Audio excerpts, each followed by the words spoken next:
खुदावंद यीशु के पाक नाम में आप सभी प्रभात मनन के सुनने वाले भाई बहनों को मेरा मोहब्बत भरा सलाम। आज प्रभात मनन का सत्र 1168 है। शायद आप में से कुछ लोग सोचते होंगे कि अरे इनको क्या हो गया, हर दिन हिंदी में शुरू करते हैं, आज कुछ उर्दू वगैरह भी बोलने की कोशिश तो कर रहा है। बता रहा हूं प्यारो, आप शायद जानते होंगे कि हमारे पड़ोसी मुल्क पाकिस्तान, बांग्लादेश, भूटान, नेपाल आदि में भी कई मसीही लोग प्रभात मनन नियमित रूप में सुनते हैं। इन सभी मुल्कों से भी मुझे उन प्रिय लोगों से रिस्पॉन्सेस, प्रतिक्रिया मिलती है। पाकिस्तान से कई भाई बहनों का कहना है कि मेरे द्वारा इस्तेमाल किए जाने वाले कई हिंदी लफ्ज अथवा हिंदी शब्द उनकी समझ में नहीं आ रहे हैं, इसलिए कुछ उर्दू लफ्ज का इस्तेमाल भी मुझे करना है। अब मेरी हालात तो आप सभी जानते ही होंगे, मुझे ना तो ठीक से हिंदी मालूम है ना उर्दू, क्योंकि मैं तो साउथ इंडियन हूं और मेरी मातृभाषा अथवा मदर टंग मलयालम है।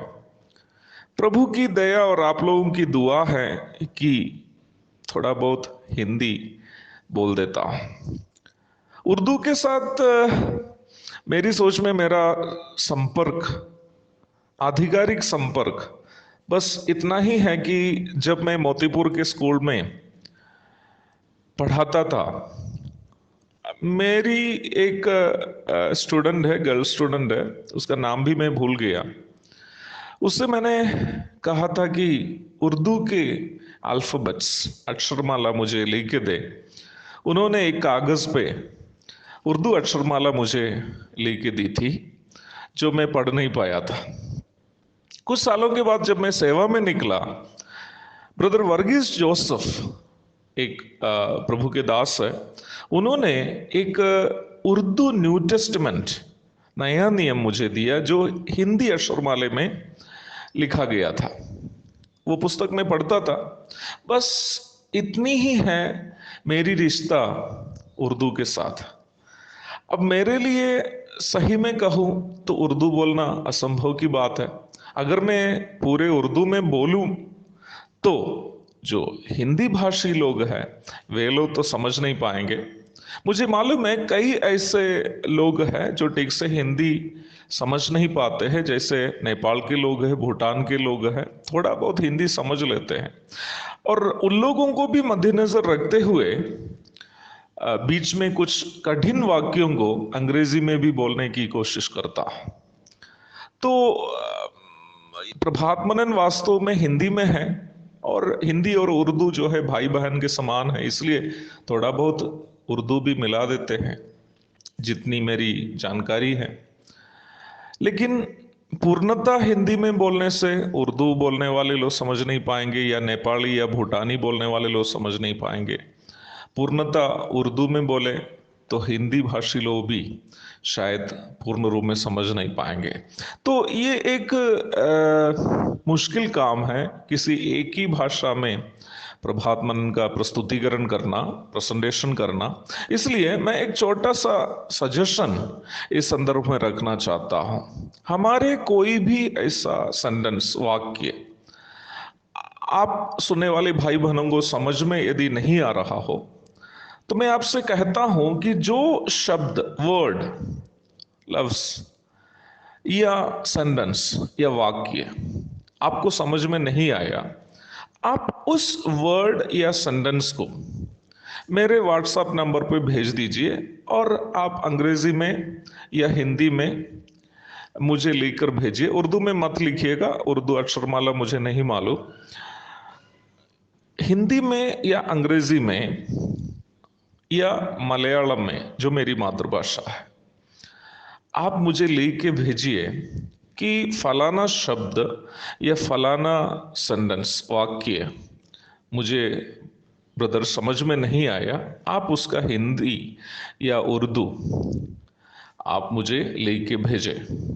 अगर आप मेरे व्हाट्सएप नंबर 9523773781 9523773781 पर उस शब्दों को, लफ्ज को या सेंटेंस या वाक्य को मुझे लेके भेजे कि वो शब्द या लफ्ज आपको समझ में नहीं आया तो मैं कोशिश करूंगा आपको समझने की भाषा में, जुबान में आपको मैं उसका अर्थ लेके भेजूं। लेकिन एक बात कहते हुए मैं अत्यंत खुश हूं कि खुदा का कलाम कैसे यहां तक उन मुल्कों में भी रहने वालों को जो एक दूसरे के साथ लड़ रहे हैं जोड़ते हैं। जी हाँ, खुदा की मोहब्बत की ताकत इतनी है कि वह सीमाओं को भी पार करके दिलों को जोड़ देती है। उत्पत्ति की पुस्तक में हम गुनाह के नतीजा स्वरूप मनुष्य की जुबान और वंश भी बदलते हुए देखते हैं। उत्पत्ति अध्याय 10 की 32 और 11 की 9। परंतु कलीसिया में सभी भाषा बोलने वाले, सभी वंश के लोग, सभी मुल्कों के लोग एक जिस्म के अंग होते हुए हम देखते हैं। इफिसी 3 की 6। वो जिस्म, वो देह हमारे प्रभु मसीह यीशु का रूहानी जिस्म है अथवा आत्मिक देह है जो कलीसिया है। जब हम प्रकाशित वाक्य अध्याय 5 की 9 और 10 आदि आयतों को पढ़ते हैं तो वहां हम देखते हैं कि सभी जुबान, वंश तथा गोत्र के लोगों को प्रभु अपने लहू से खरीद कर उन्हें खुदा के लिए राज्य और याजक बनाते हैं। Revelation chapter 5 versus 9 and 10।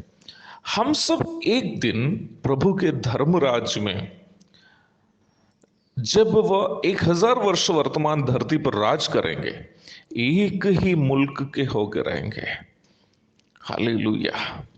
वो कितनी धन्य आशा है। What a blessed hope we have in Christ. काश आज भी हिंदुस्तान और पाकिस्तान और अन्य सभी मुल्कों के सभी लोग यीशु मसीह की मोहब्बत को चख पाते तो आपस में लड़ाई, दुश्मनी आदि कभी नहीं होते। कोई बात नहीं प्यारो, प्रभु जल्द आने वाला है, उनको आने दीजिए। हम सभी प्रभु पर ईमान रखने वाले उनके साथ मिल जाएंगे, हम एक हो जाएंगे। फिर हिंदुस्तानी, पाकिस्तानी, नेपाली, भूटानी कुछ नहीं होंगे। हम सब उस एक ही मुल्क के नागरिक बन के रहेंगे जिस मुल्क का शासन, जिस मुल्क का बादशाह हमारे प्रभु यीशु मसीह होंगे। परंतु प्रभु के धर्म राज्य की स्थापना के पहले धर्म का त्याग होना जरूरी है। दूसरा थिस्सलुनीकी अध्याय 2 की 3 में इस धर्म का त्याग के बारे में हम देखते हैं, जिसे प्रेरित पौलुस एक संकेत के रूप में बताया है, जिसके फलस्वरूप एक विनाश का पुत्र, विनाश का पुरुष धरती पर उभर आने वाला है। प्रभु दया करे तो कल हम उस धर्म का त्याग अथवा अपोस्टेसी पर मनन करेंगे। तब तक के लिए आपसे विदा हो जाता हूं। सभी को खुदा के नाम में सलाम करता हूं।